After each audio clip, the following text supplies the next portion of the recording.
Hurry and habit. No doubt you have many problems, domestic, social, physical, and financial, which seem to you to be pressing for instant solution.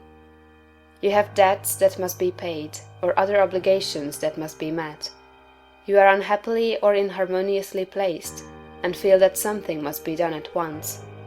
Do not get into a hurry and act from superficial impulses. You can trust God for the solution of all your personal riddles.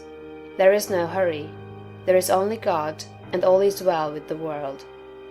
There is an invincible power in you, and the same power is in the things you want. It is bringing them to you, and bringing you to them. This is a thought that you must grasp, and hold continuously that the same intelligence that is in you is in the things you desire. They are impelled toward you as strongly and decidedly as your desire impels you toward them.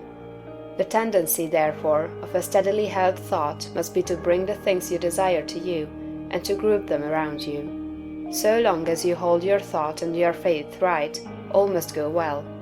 Nothing can be wrong but your own personal attitude, and that will not be wrong if you trust and are not afraid. Hurry is a manifestation of fear.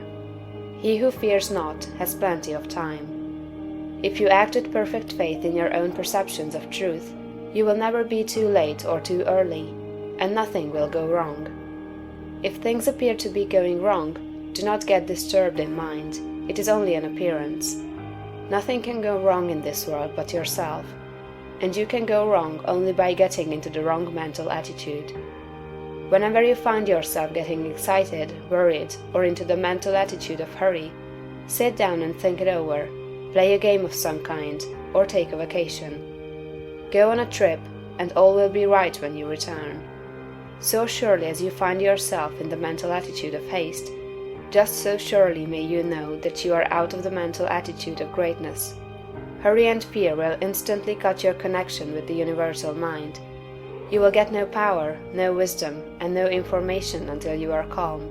And to fall into the attitude of hurry will check the action of the principle of power within you. Fear turns strength to weakness.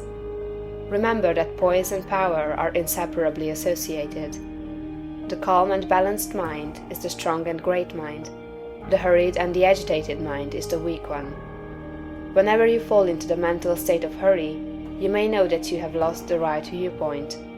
You are beginning to look upon the world, or some part of it, as going wrong. Nothing is going wrong. Nothing can be wrong. Be poised, be calm, be cheerful. Have faith in God.